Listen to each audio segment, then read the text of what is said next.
By now, most of you probably know that the standoff between police and the gunman on North Main Street in Herkimer is over. As the event was unfolding yesterday, Herkimer County Community College went into a lockdown mode with an order to secure in place, meaning that students, staff, and faculty needed to lock classroom doors and stay put. Later, students were allowed to leave classes but were asked to remain in the buildings on campus. Kurt Myers allegedly began the day with his residence in Mohawk on fire, possibly set by Myers himself. He then allegedly shot 4 at John's barbershop in Mohawk, killing 2 and wounding 2.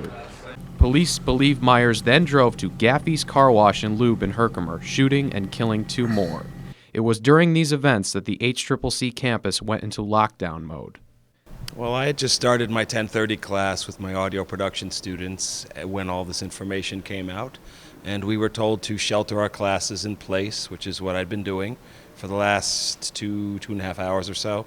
And it was only very recently that we were told students could stay in the buildings but leave the classrooms. As the campus lockdown continued yesterday, students were allowed out of classes.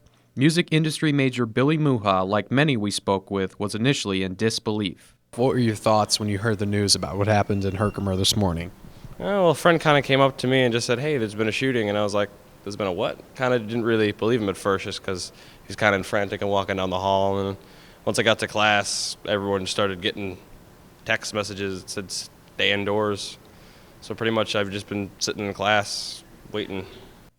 HCCC student Tess Segatis says that as the events continued to develop, concern for the safety of the students was evident throughout the ordeal. I think that they're taking the right measures for this because they have to keep the students safe. More or less, it's all about keeping us safe. They don't want anything happening to us. Social media and the New York alert system were very active on campus as students and faculty were kept up to date via text message and voicemail.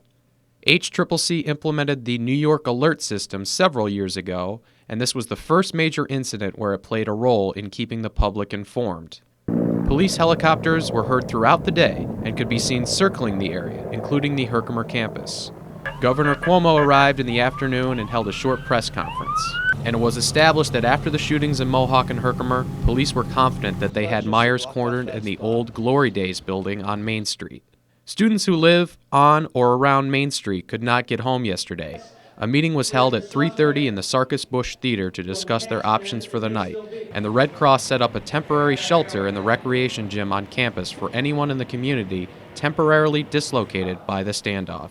By this morning, a few people, some with small children, were still waiting for the okay to return to their homes, even as the temporary shelter was being shut down.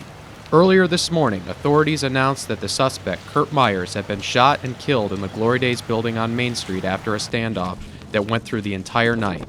At this time, there is no word on how soon Main Street will be reopened to the public, as the crime scenes in Mohawk and Herkimer are still under investigation. Police continue their investigations into the shootings.